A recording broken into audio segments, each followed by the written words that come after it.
verso 18, melhor, no capítulo 18 ainda, no verso 41. Abra suas Bíblias, por favor. Glória a Deus. Aleluia. Santo, santo é o Senhor.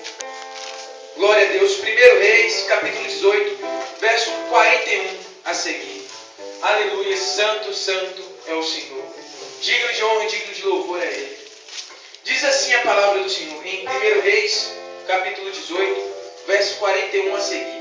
Então disse Elias a Acabe: sobe, come e bebe, porque já se ouve ruídos de abundante chuva. Subiu Acabe a comer e a beber. Elias, porém, subiu ao cimo de Carmelo e, encurvado para a terra, meteu o rosto entre os joelhos e disse ao seu moço: sobe e olha para o lado do mar. E ele subiu, olhou e disse: não há nada. Então lhe disse Elias: volta. E assim por 7 vezes. E a 7ª vez disse: eis que se levantar no céu uma nuvem pequena, como a palma da mão de um homem. Então disse ele: sobe, diz Acabe, aparelha o teu carro e desce, para que a chuva não te detenha. Dentro de um pouco, os céus se enegreceram, com a nuvem veio, e caiu grande chuva. Acabou-se, e Acabe subiu de carro e foi a Jezreel. Amém? Feche seus olhos, irmãos. Vamos pedir ao Senhor que venha falar conosco nessa noite. Senhor, em nome de Jesus, coloco na tua presença para dizer: eis-me aqui, Senhor. Eis-me aqui para fazer a tua vontade, meu Senhor, para que o Senhor ministre ao meu coração e assim eu possa ministrar a tua igreja. Senhor, na tua palavra o Senhor diz que aquele que tem ouvido ouça o que o Espírito diz à igreja. Que o teu Espírito agora venha ministrar, Senhor, ao teu povo. Que o Senhor venha usar a minha boca para falar aquilo que tu queres. Que o Senhor venha ministrar ao meu coração, ministrar a mim. Porque primeiro que recebe a ministração sou eu que estou ministrando. E que então o Senhor possa transferir ao teu povo. E que essa noite eu creio que é uma noite de milagres. Eu creio que é uma noite de chuva na tua presença. Que o Senhor venha então liberar a graça do Senhor nessa noite. Que as portas do céu se abram. E que a unção do Senhor venha ser derramada. Que a presença do Senhor venha como chuva essa noite. Espírito Santo, tenha legalidade, tenha liberdade para agir nas nossas vidas. Fale conosco, use. Encha-nos, ó Senhor, e ministre ao nosso coração em nome de Jesus. Amém. Podeis assentar em nome de Jesus. Aplauda o Senhor porque Ele merece, porque Ele é digno. Glória a Deus. Aleluia. Amados, glória a Jesus. Eu vejo que hoje o Senhor quer falar com você, meu irmão. O Senhor tem uma palavra reservada para você, uma palavra tremenda. Porque quando eu vim na minha casa, eu vim meditando nesse trecho que lemos sobre a chuva. E pedi ao Senhor, então, quando entrei aqui na igreja, no momento do louvor, eu falei: Senhor, confirma a palavra. Faz chover essa noite. Então os meninos tocaram. E o Senhor confirmou. Porque o Senhor hoje quer renovar a tua vida, meu irmão. O Senhor hoje quer te encher, quer trazer um novo a você. Aleluia. Amados, há um trecho na palavra do Senhor no verso 21 do capítulo 18 que diz assim: então Elias se chegou a todo o povo e disse: até quando cocheareis entre 2 pensamentos? Aleluia. Amados, nós vamos ver que desde o início, desde Gênesis, desde o princípio, do princípio da criação, quando o Senhor então formou o homem, quando o Senhor então criou o homem, colocou-nos o Éden, e naquele momento Satanás atentou quanto à santidade do homem, porque o homem naquele momento era um homem santo. Naquele momento o homem era perfeito. O Senhor fez conforme a imagem, conforme a semelhança, soprou nele o espírito, o fôlego de vida. Então nós vamos ver que o Senhor fez o homem em plena santidade. Mas o diabo ele se irou contra o homem de tal forma que atacou o homem, que fez com que o homem caísse do Éden, caísse da presença do Senhor, saísse do paraíso que o Senhor havia preparado. Nós vamos entender também que a seguir, o Senhor começa um plano de restauração, um plano de restituição, para trazer de volta aquele que havia se perdido, que foi então a geração do homem. Porque o Senhor fez o homem para ter comunhão. Diga assim, comunhão. Foi para isso que o Senhor te fez, para ter comunhão. O Senhor te fez para comungar com o próprio Deus, para falar diariamente com Ele, para que Ele venha falar conosco por meio da palavra dEle, para que quando possamos ir ao culto, o Senhor nos alimente com a presença dEle, com a unção do Espírito dEle, para que quando venhamos ao culto, o Senhor nos alimente com a palavra dEle, com uma palavra rema, uma palavra vinda do coração de Deus para as nossas vidas. O Senhor nos criou para comunhão, mas nós vamos ver que pela queda do homem, o homem perdeu essa comunhão que tinha com Deus. Nós vamos ver que o Senhor colocou guardiões celestes, querubins, na porta do Éden, colocou uma espada flamejante que girava para que impedisse a entrada do homem no Éden. Para que então, como prova, como sinal concreto da perda de comunhão com o Senhor. A alma do homem, ela clama pela presença de Deus. A alma do ser humano, ela clama para adorar ao Senhor. E nós estamos atendendo ao pedido da nossa alma. A nossa alma clama para adorar, para elevar o nosso pensamento ao Senhor. A nossa alma clama para entrar na dimensão do Espírito, para viver na presença do Senhor. A nossa alma clama para exaltar ao Senhor. Nós vamos ver Elias perguntando ao povo que até quando eles iriam ficar em dúvida, em dois pensamentos. Nós vamos ver que pela palavra do Senhor, que o Senhor diz que não tem como o homem servir a Mamon e ao Senhor. Não tem como pois então agradaria a um e desagradaria ao outro. Não tem como um homem viver no caminho da bênção e no caminho da maldição. Nós vamos ver que do plano que o Senhor fez, o Senhor levantou homens de fé, levantou patriarcas, homens que viriam gerar nações, que viriam gerar povos, que foram escolhidos pelo Senhor. O Senhor levanta Abraão como um patriarca, como aquele que viria dar então a promessa, como aquele que recebeu a promessa do Senhor e colocaria a promessa em prática. O Senhor liberou a promessa a Abraão de que faria paz, que o faria pai de multidões, que multidões ele seria pai. Isso nós vamos entender que necessariamente Abraão não viu a multidão que sairia dele, pois ele era velho. Ele viu apenas Isaac, o filho da promessa, porque ele teve outros filhos. Nós vamos ver que Abraão teve mais 6 filhos, além de Isaac. E além, porque nós vamos ver em Gênesis 26, abra sua Bíblia aí, meu irmão. Gênesis 26 vai nos estar dizendo isso, vai nos estar mostrando que Abraão, ele teve mais filhos. Glória a Deus, santo, santo ao Senhor. Melhor, Gênesis 25. Que diz assim, 25:1. Desposou Abraão mulher chamada Quetura e lhe deu à luz Zirã, Joctã, Medã, Midian, Isabaque e Suá. Então nós vamos ver 6 filhos. Mas isso não é o suficiente para a promessa do Senhor se cumprir. 6 filhos não é uma multidão que o Senhor disse que iria fazer. Mas nós vamos entender que nas nossas vidas, nem sempre o que nós vemos hoje será eternamente. Nós vamos ver que nós temos planos e Deus tem planos para as nossas vidas. Nós vamos ver que o plano que nós planejamos tem que estar em Deus para que se concretize. Mas nós vamos ver que os planos de Deus, eles se concretizam nas nossas vidas assim que nós damos lugar ao mover de Deus. Abraão, ele já era velho, mas então ele teve Isaac, o filho da promessa. Isaac então teve mais filhos, teve outro filho, Jacó. E nós vamos ver que então Jacó teve mais 12 filhos.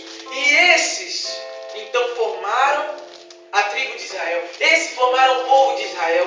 E esses formaram a descendência que Deus disse que iria dar a Abraão. Esses concretizaram a promessa que Deus disse que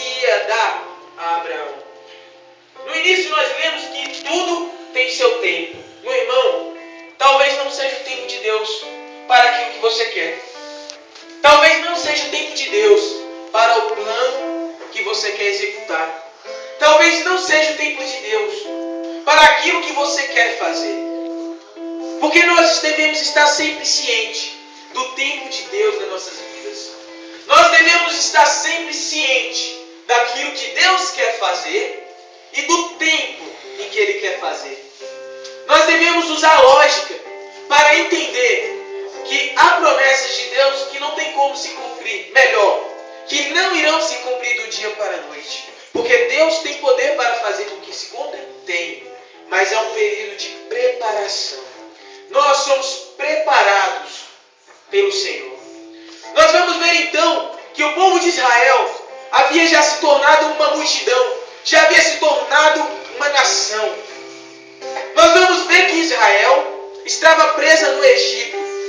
Assim como nós também estávamos presos no Egito. Egito é uma tipologia do mundo. E Faraó é uma tipologia de Satanás. Nós vamos ver que os israelitas eles estavam sofrendo na mão de Faraó. Eles, povos escolhidos, mesmo assim sofriam na mão do povo egípcio. Mesmo assim eles sofriam, eles eram massacrados, eles eram torturados, chicoteados, obrigados a trabalhar, obrigados a fazer obras para o povo de Israel. Mas então o Senhor levanta a Moisés para tirar o povo e levar a terra prometida, a terra de Canaã. Uma terra na qual Abraão já havia passeado por ela, já havia marcado aonde o povo ali pisaria. Porque aquela terra era uma terra de herança perpétua. Diga assim, herança perpétua. Isso é o que Deus tem preparado para você e para os seus filhos, para a sua descendência natural e espiritual. Uma herança perpétua, que de geração em geração estará passando. Uma unção ministerial, ela estará sendo passada de geração em geração. Uma unção liberada, ela é passada de geração em geração à medida que queremos receber. Nós vamos ver que seja então o mover de Deus. Se Deus diz que vai fazer algo, Ele irá fazer algo. E quando Deus começa a fazer, então Ele libera também sobre nossa família. Ele libera sobre aqueles que estão perto de nós. Ele libera sobre aqueles que recebem do nosso ensinamento, que recebem aquilo que estamos vivendo. Elias, mais à frente, quando ele andava com Eliseu, quando Elias partiu ao céu, Eliseu estava ali e recebeu do manto de Elias.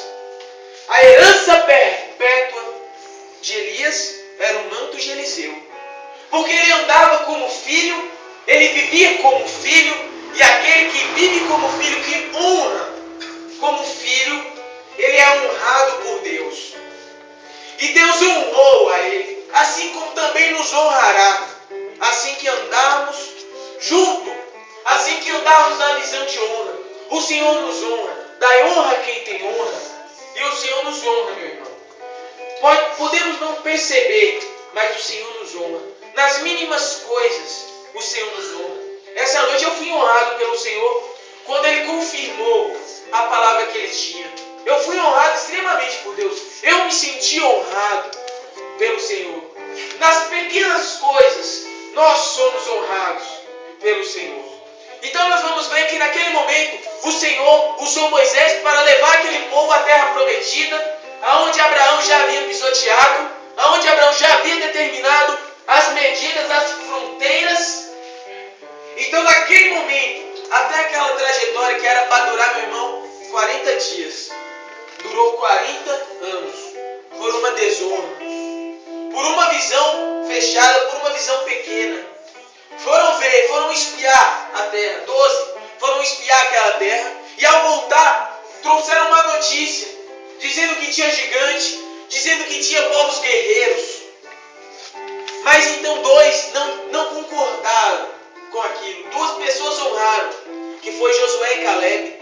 Eles entenderam que se Deus disse que iria fazer, se Deus disse que iria dar, Deus já havia dado aquele lugar. Bastava apenas tomar posse.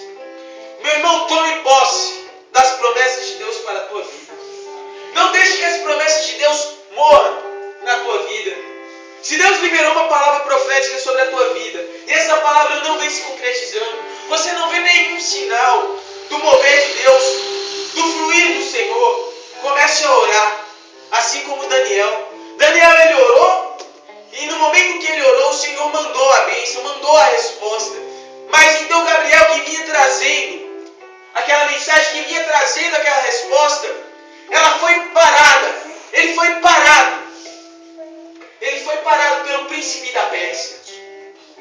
Então nós vamos entender. Nós vamos entender que quando o Senhor libera uma promessa, libera uma bênção nas nossas vidas, nesse momento o inimigo ele tenta fazer de tudo para segurar, para amarrar aquilo que Deus prometeu. Mas nós vamos entender que com jejum, com oração, com clamor, é quebrado. O inimigo ele não vai conseguir segurar, meu irmão, o que Deus liberou para a tua vida. O inimigo ele não vai segurar a promessa de Deus na tua vida. A promessa de Deus ela vai se cumprir na tua vida, meu irmão. Creia nisso. Tenha ciência disso. Aleluias.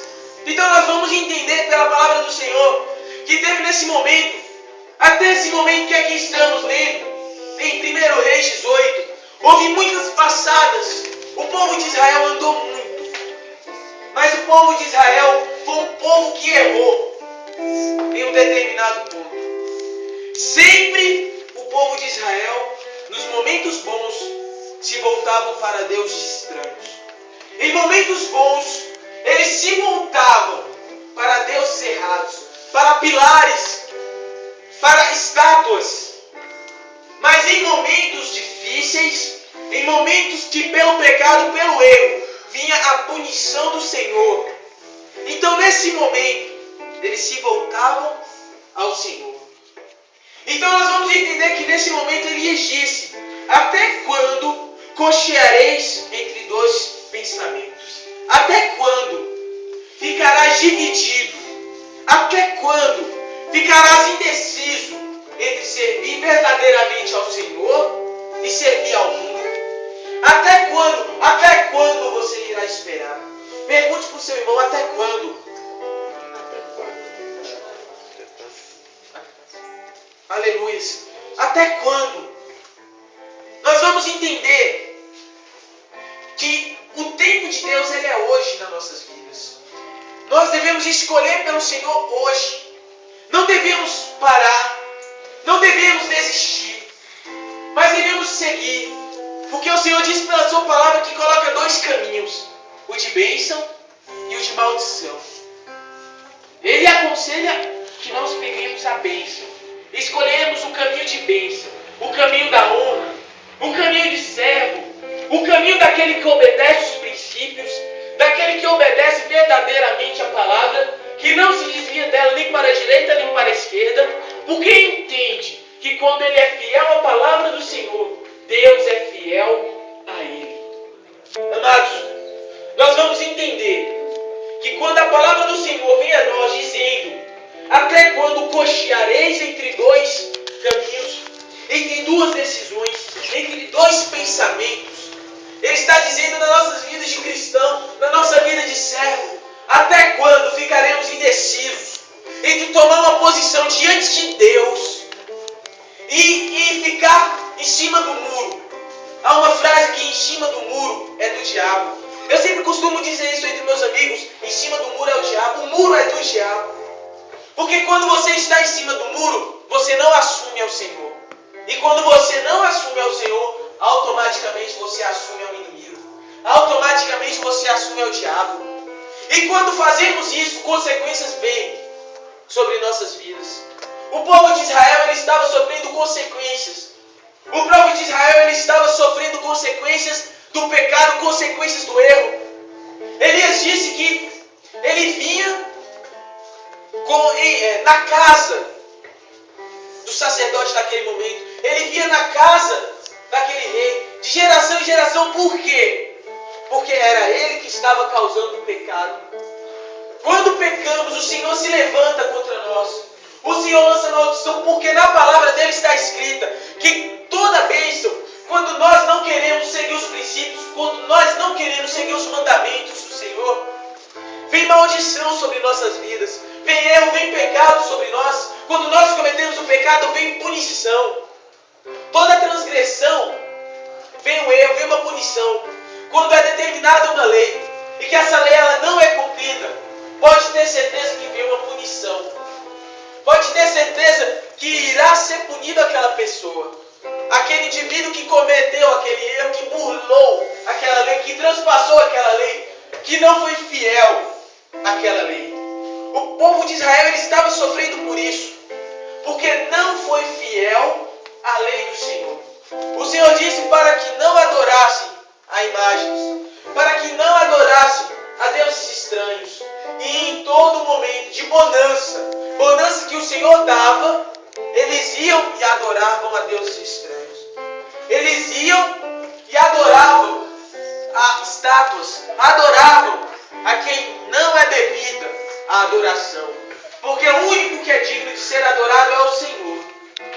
Nós vamos ver que eles sofreram uma seca. Deus levantou Elias como profeta naquela geração, assim como também pode te levantar, meu irmão, como um profeta nessa geração, para se levantar contra o erro, para se levantar contra o pecado. Porque ser profeta é viver uma vida de acordo com a de Deus, viver uma vida de acordo com a palavra de Deus. E nós somos profetas hoje porque falamos com o Senhor. O Senhor nos constituiu um profeta porque podemos falar com Deus. Não estou falando de ministério profético. Não estou falando do chamado do qual está escrito em Efésios. Não estou me relatando nisso. Mas estou dizendo que todos nós devemos ter atitudes de profeta. Ter atitude de profeta é se rebelar contra o pecado, se rebelar contra o erro, se rebelar contra aquele que faz coisas que não vão de acordo com a palavra do Senhor. Elias ele foi um profeta na sua geração. Assim como João Batista foi um profeta em meio a um deserto. Assim como João Batista foi um profeta em meio a um tempo que os profetas haviam se desaparecido. Ele foi um profeta. Ele não aceitava o erro, ele não aceitava o pecado. E tanto que perdeu a cabeça por não aceitar o pecado. Mas o Senhor Jesus ele disse que aquele que não perder a sua vida por amor dele, aquele que não perderá. Mas aquele que morrer por ele, achará. Ou seja, aquele que viver por Jesus nessa terra, ele estará morrendo para o mundo. E por ele morrer para o mundo, ele vive em Cristo. E viver em Cristo é melhor. Viver em Cristo é alegria. Uma alegria flui quando vivemos em Cristo. Porque quando vivemos em Cristo, nós vivemos como pessoas que vivem de acordo com a palavra. Elias se colocou contra Acabe. Ele se colocou contra os profetas de Astarote, os profetas de Baal. Porque ele entendia o que eles estavam fazendo era errado. Porque ele entendia que aquilo era pecado. E ele entendia que aquilo ia de encontro à palavra do Senhor. Ele ia de encontro àquilo, se chocava com aquilo que Deus disse que iria fazer. Então nesse momento, ele ora ao Senhor, ele libera uma palavra profética, dizendo que não iria chover, que iria passar um momento de seca. E a seca veio. Por muitas vezes nós passamos momentos de seca. Por muitas vezes nós passamos por momentos de seca, porque seca se fala de deserto. Seca se fala de provação. Seca se fala de luta, de batalha. Por nós sermos servos do Senhor, por muitas vezes vem momentos de seca nas nossas vidas. Nós vamos entender que o Senhor chamou o povo do Egito para adorar no deserto. Nós vamos entender que o Senhor disse que no mundo nós teríamos aflições, mas que nós tivéssemos bom ânimo, porque Ele já havia vencido. Meu irmão, essa prova que você pode estar passando, ter a ciência que Deus já venceu por você. Amém. Se você está nela, é para que a vitória em Cristo seja maior. Se você está sofrendo, se você está no momento de deserto, no momento de seca, pode saber que a chuva do Senhor já está liberada. E no tempo de Deus, naquilo que lemos no início, há tempo determinado para todas as coisas. E no tempo de Deus a chuva do Senhor virá. E a chuva do Senhor é o quê? É o alívio na tribulação. Porque nós vamos entender que o salmista ele fala que ainda que nós choremos à noite, que a alegria, ela vem pela manhã. Ainda que passamos a prova o dia inteiro, a noite, a madrugada, mas de manhã, a alegria ela vem. Porque é uma promessa, porque é algo que o Senhor liberou, porque é algo que o Senhor disse. Amém. Porque é algo que o Senhor já decretou.